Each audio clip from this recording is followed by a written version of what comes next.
persona que es Miguel Ángel de Bunes Ibarra, que es uno de los organizadores de estas jornadas. Bien, Miguel Ángel de Bunes es profesor de investigación en el Consejo Superior de Investigaciones Científicas del Instituto de Historia y es académico correspondiente de la Academia de la Historia, no me equivoco, ¿verdad? Sí, sí, efectivamente. No Bueno, pero lo decimos, ¿verdad? Vale.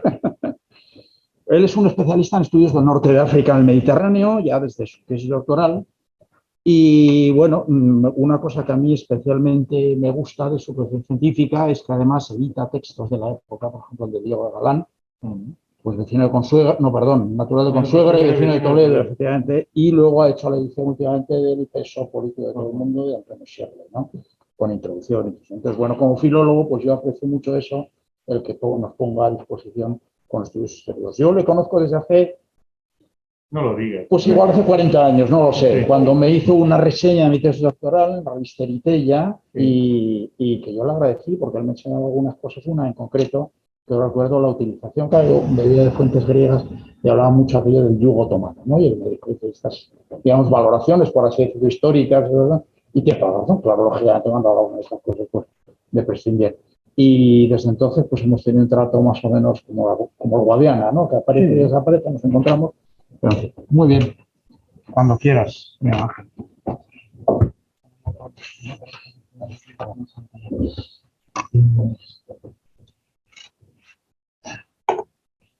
No,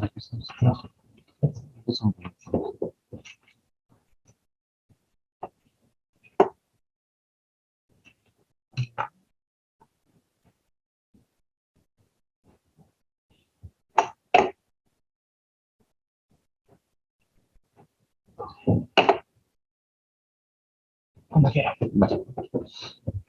Bueno, en primer lugar, buenos días. Sentimos este nuevo cambio, pero el Imperio Otomano nos está dejando, está demostrando por qué se ganó el Lepanto, ¿no? Por una cierta improvisación por parte del mundo turco y cambio de planes. Pero bueno, dejando aparte la tontería esa, para mí es un placer estar aquí y que estén ustedes tanto en sala como en internet, porque nos apetecía realmente celebrar Lepanto o pensar y repensar Lepanto. Y que preside esta sesión José Manuel Floristán, aparte de que yo me dedique, me gusta editar textos, es un placer tener un helenista que nos ha dado toda la explicación de la política oriental de los Augsburgo, fundamentalmente de Felipe III, y nos ha hablado de Maína y de Candiotas y nos ha quitado mucho trabajo porque nos ha explicado una parte del Mediterráneo, lo cual se agradece. Y además que cuando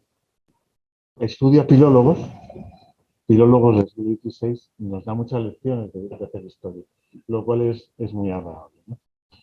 Yo voy a volver a las consecuencias de Lepanto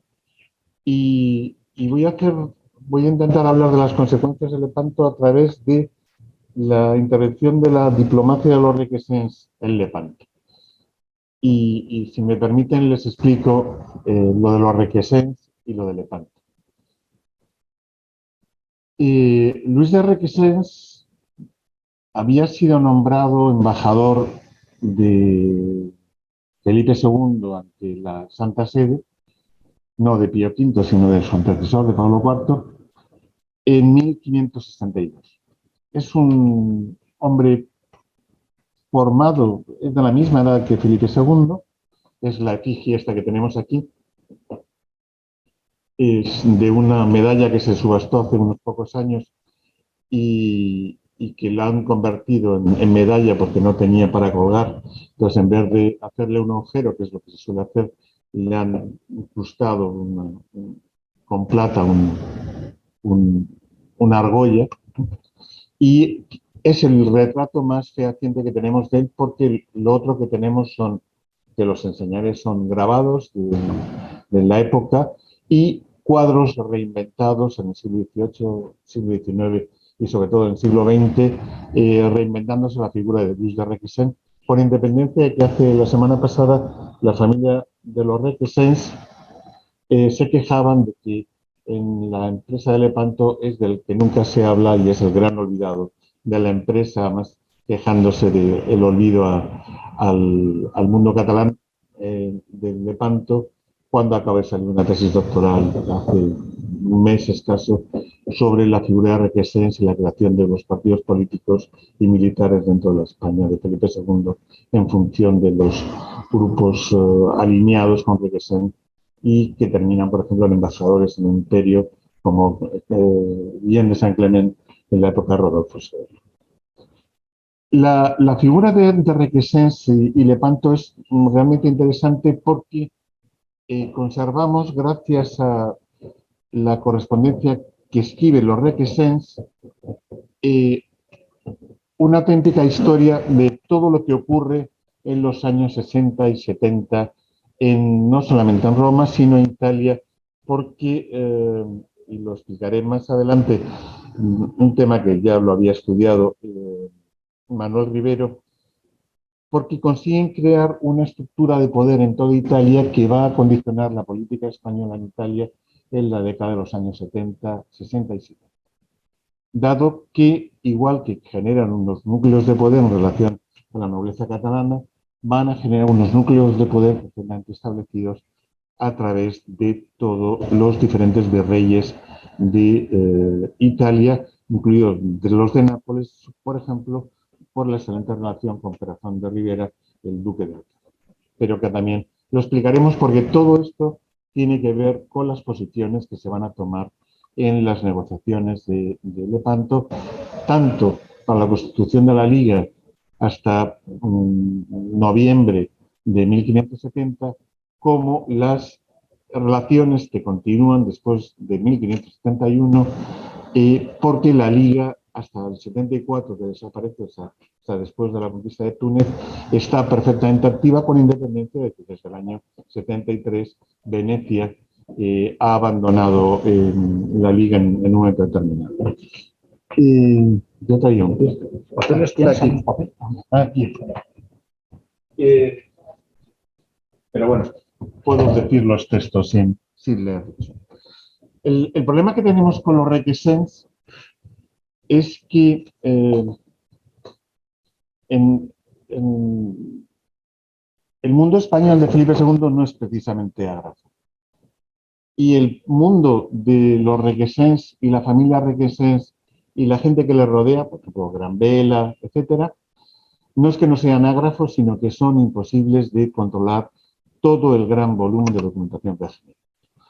Y en el caso de la familia de los Requesens, viene además de antecedentes desde 1540, porque su madre y su abuela también eran aficionadas a escribir de forma masiva. Un porcentaje altísimo de los fondos Requesens conforman los diferentes legados de la Fundación Altamira, repartida actualmente por el Museo de Valencia Don Juan, la colección Zabalburu, parte también está en la Biblioteca de la Historia, o por lo menos copias que se pueden asimilar en la Biblioteca de la Universidad de Ginebra, en el British Museum, es decir,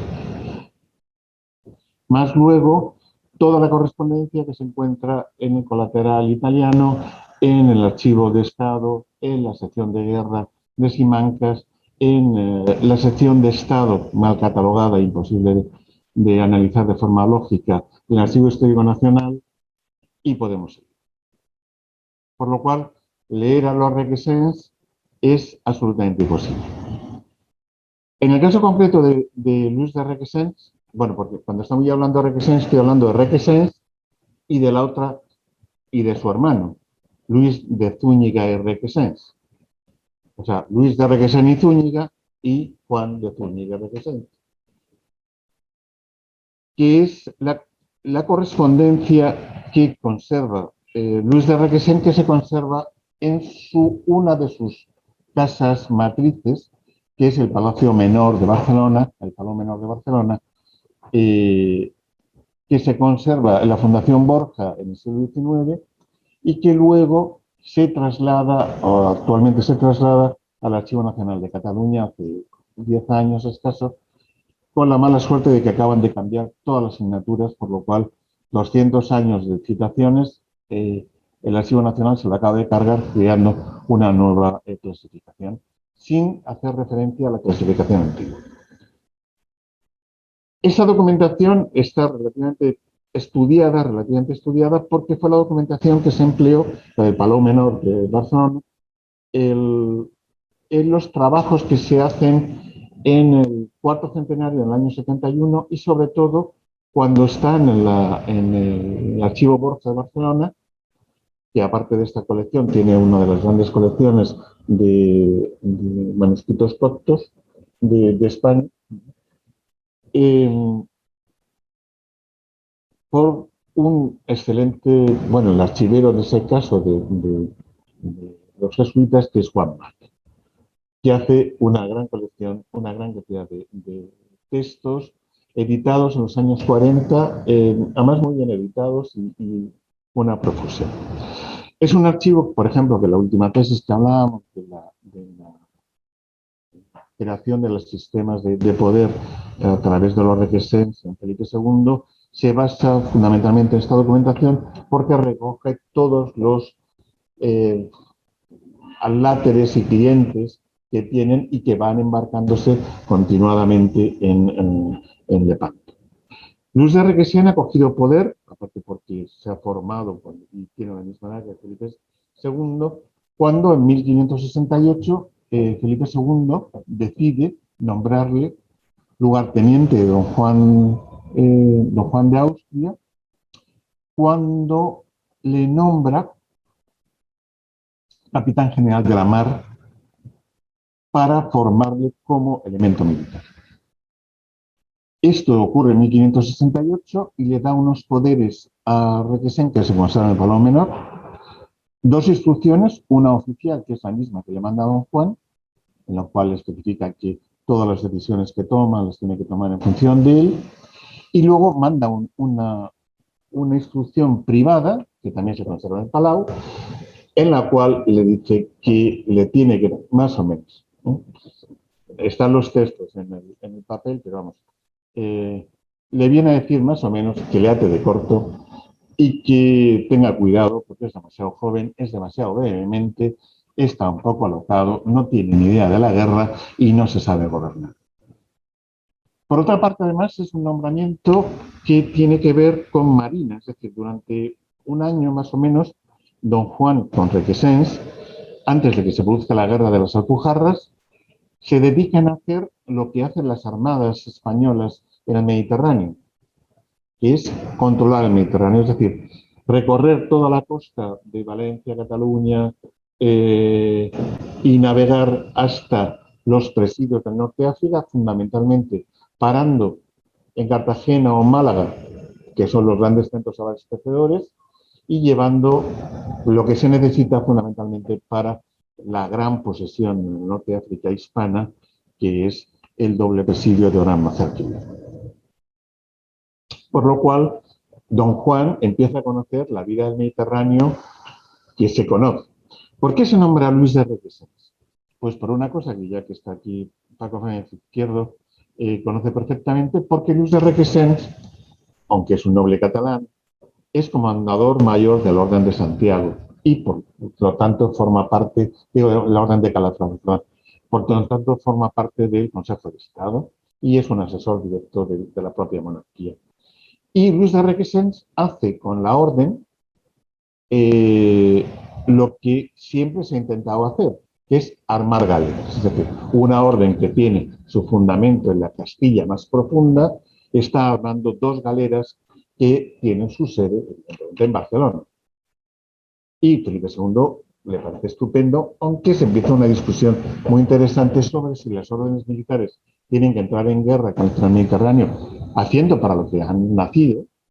o sirven para la creación de una nobleza adicta a la monarquía, que es lo que hace el Gran Duque de Florencia con la Orden de San Estéfano para generar nuevas estructuras de poder. Todos estos problemas que tienen que ver con Lepanto, evidentemente sí tienen que ver con la organización del Mediterráneo en un sentido mucho más amplio. Requesens, además, como consecuencia de esto, lo que va a generar además es que empieza en Barcelona los larguísimos enfrentamientos, ser capitán de mar en el siglo XVI y en el siglo XVII, o capitán general, que es como se llaman todos los capitanes de mar en este momento, significa que se van a pasar la mayor parte del tiempo pegándose por órdenes disciplinarios y porque si una galera saluda a otra o no saluda a otra. Los marinos siempre han sido... En broma se dice que cuando se produce la Revolución Francesa y se acaban las castas y las divisiones estamentales de la sociedad, se olvidan de dos estamentos. Unos son los diplomáticos y otros son los marinos. Y en el siglo XVI los marinos eran profundamente celosos de sus privilegios y de sus pendores. Entonces, don Bernardino de Mendoza, hombre que va a perder toda la flota española en la herradura en los años 67-68, se enfrenta con Requesens en Barcelona porque el pendón de las orden de las dos galeras que tiene no le ha saludado cuando Mendoza está por encima de Requesens, según él. Por lo tanto, intenta asesinar a los capitanes de las galeras de la orden que están en Barcelona. Requesens va a salir directamente al puerto, Perafán de Rivera le para, pero su hermano, una criatura de 20 años escasos, don Juan de Zúñiga, sale como un piloto, se coge a toda la nobleza catalana a salir a defender, a cargarse a un Mendoza además, Mendoza del sector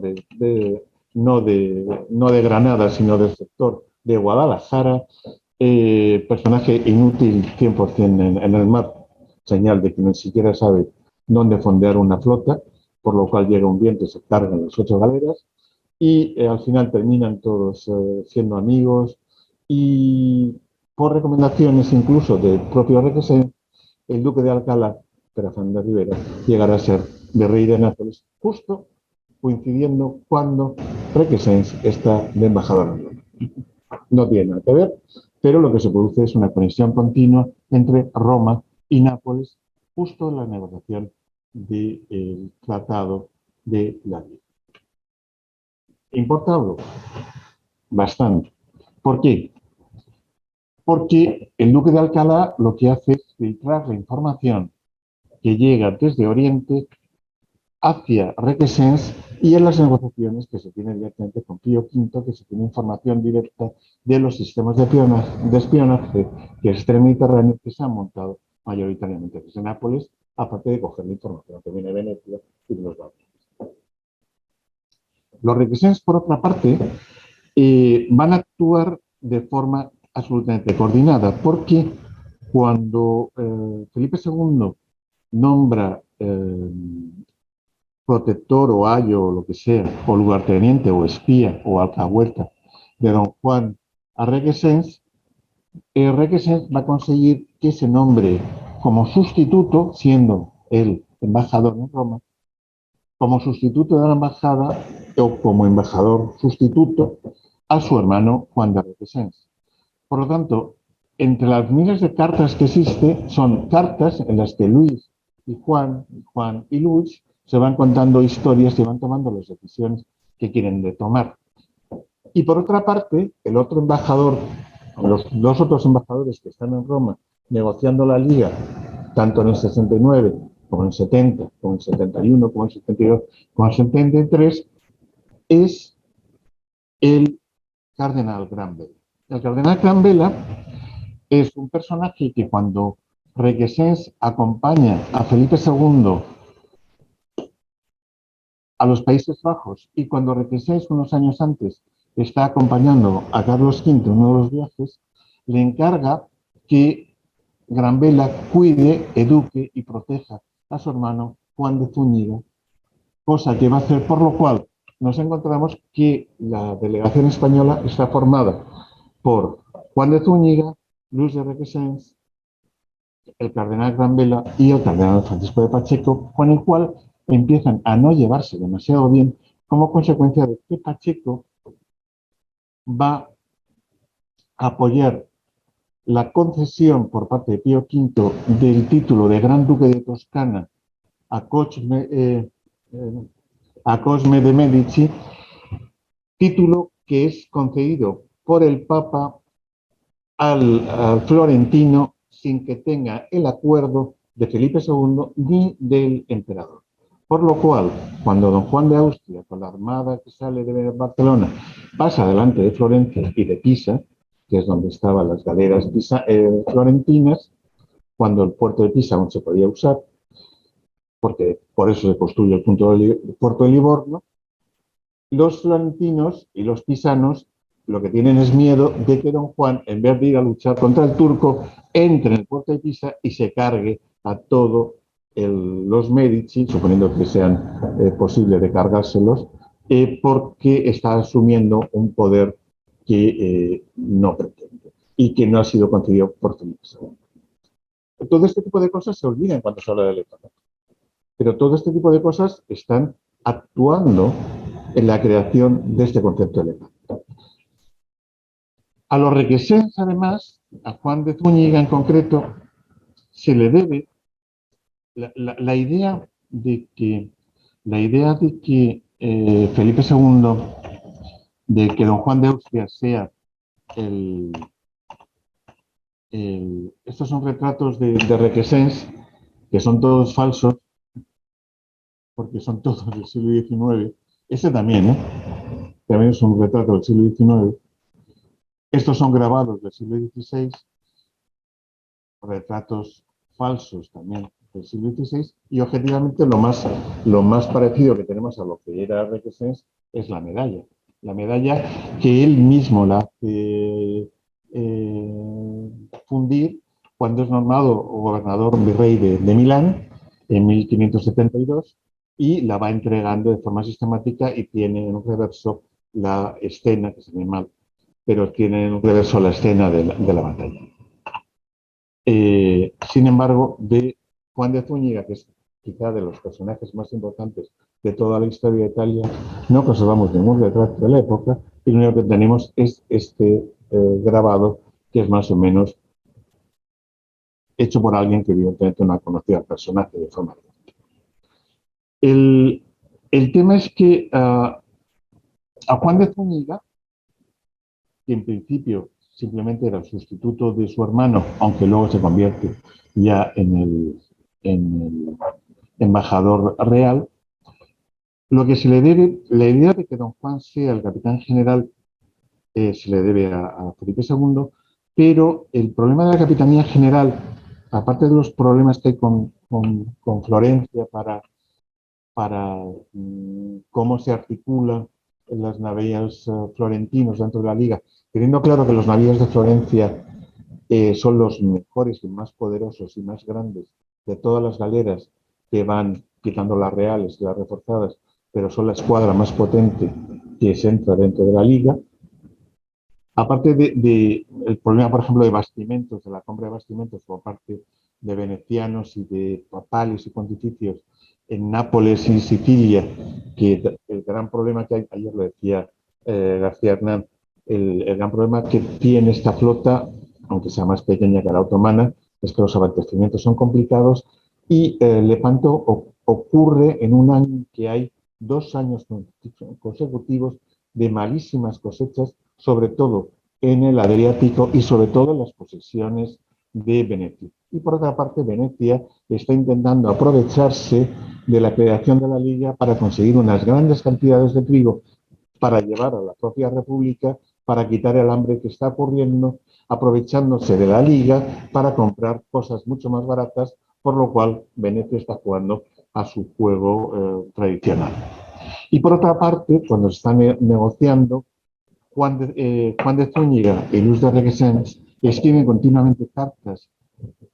si quieres se las leo, pero bueno, a Felipe II diciendo que los venecianos nos van a volver a traicionar como nos traicionaron en el 38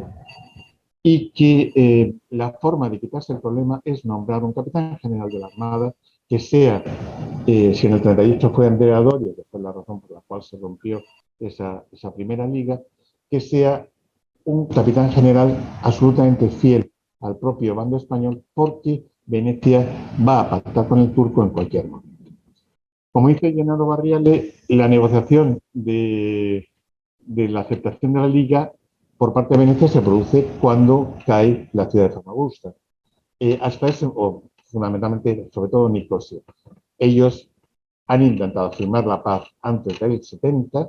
no lo han conseguido y entonces acceden a la creación de la Liga cuando se está negociando la Liga durante 5 meses, cuando se dan cuenta de que no pueden hacer nada y sobre todo cuando se ha iniciado la campaña en 1570 y han perdido casi todas las plazas del Adriático y empiezan a tener miedo de que van a perder todo su comercio.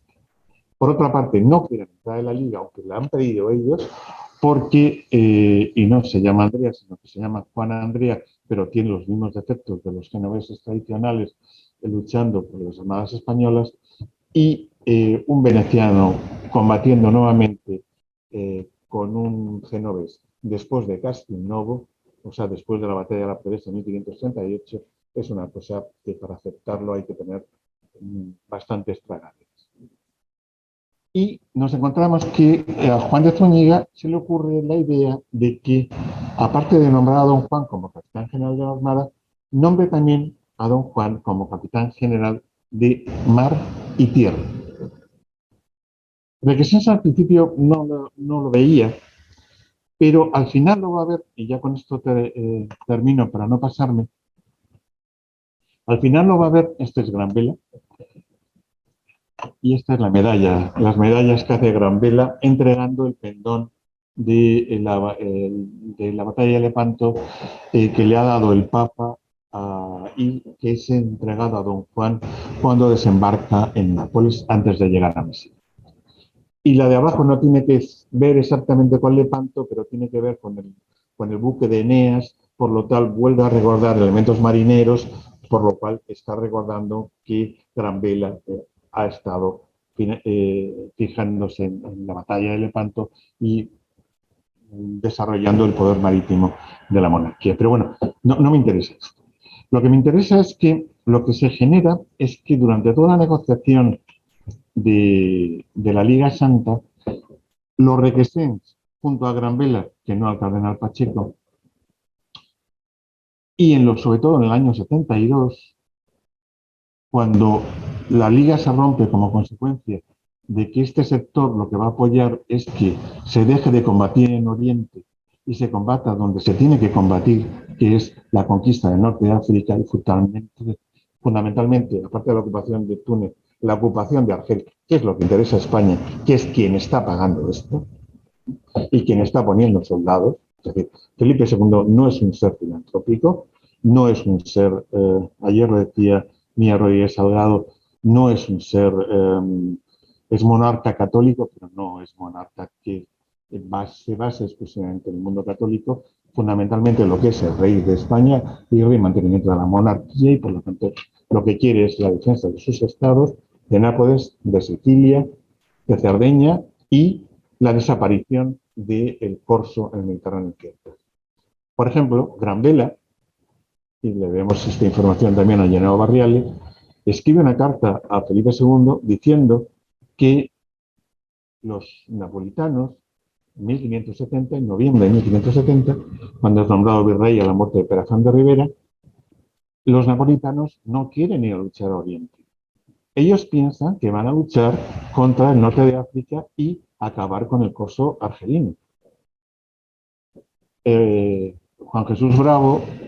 cuando hice el estudio de los testamentos de la gente de Málaga, que en 1535 se embarca para conquistar Túnez, la gente cuando va a embarcarse y cuando va a la guerra suele hacer testamento porque piensa que puede morir.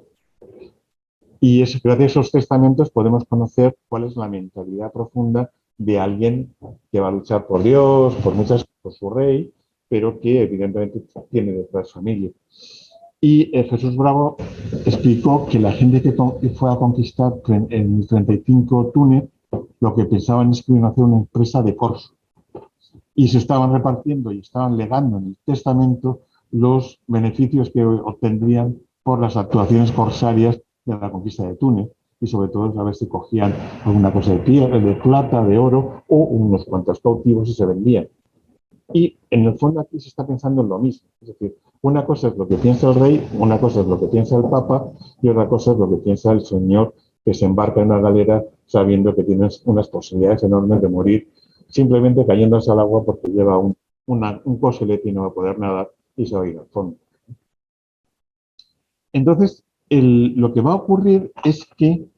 don Juan de Austria entra en una competencia, que esta es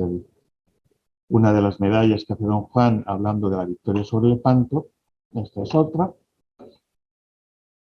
Esta es otra. Lo que se va a enfrentar es a Pío V, y ya con esto termino, que son las medallas de la conmemoración de la batalla de Lepanto que hace Pío V. Estas dos medallas están en el Museo Naval y las fotografías las hice en el taller, o sea, que por eso no son fotografías muy buenas mías. En realidad, con quien se van a pegar es con uno de estos personajes que están aquí. Se van a pegar con Marco Antonio Colonna. Marco Antonio Colonna, en teoría, es el capitán de las naves pontificias. Es un vasallo, porque tiene tierras en Nápoles, como casi todo el mundo. Es un vasallo de Felipe II, va a ser virrey de Sicilia, después de Lepanto. Supuestamente los romanos dicen en agradecimiento a su valor. Es un malísimo militar, como demuestra en la empresa de 1570, en la cual que no se combate contra nadie porque no se atreven a combatir contra ellos, y en el cual cuando pasa desde Creta hasta Mesina y al reino de Nápoles, pierde la mitad de sus galeras, y es un militar que tiene miedo, por ejemplo, no quiere salir de Nápoles hasta que no llegue don Juan, porque tiene miedo, porque le han dicho que está la armada otomana atacando en el Adriático, y por eso no se atreve hasta que no se voten las dos galeras que ha regalado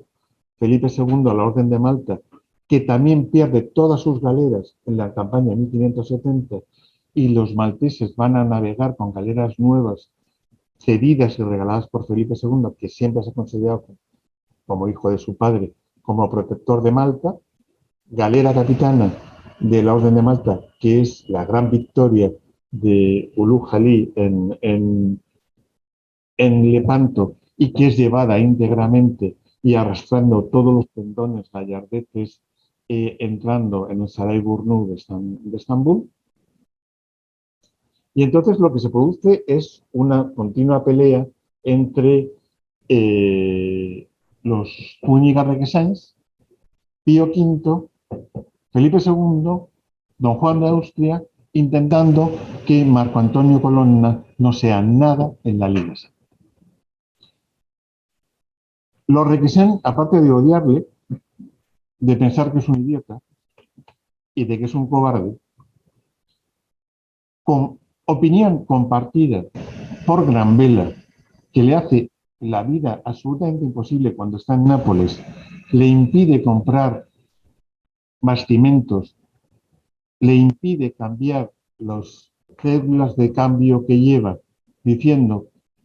y Granvela se lo dice directamente a la cara, que él como súbdito de Felipe II tiene que saber que está prohibido sacar moneda del reino y que por lo tanto no le va a dar reales de A8 en ningún caso, y lo único que le permite es levantar algunos voluntarios en Nápoles siempre y cuando se adscriban al Papa y no a él. Y por otra parte, los Requesens van a jugar con el propio don Juan después de 1571, llevando para que don Juan interceda con su padre, su hermanastro, para que le quite a Colonna todos los privilegios que puede tener como consecuencia de que está intentando quitar el enorme poder que están generando los propios Requesens con Granvela, creando un sistema de poder en toda Italia, porque nadie se fía de él. Esta correspondencia, que además don Juan de Austria coincide también porque las relaciones con Colonna son francamente deficientes, sin embargo, esconde detrás de sí en gran medida la disminución de los problemas que existen en la Liga Santa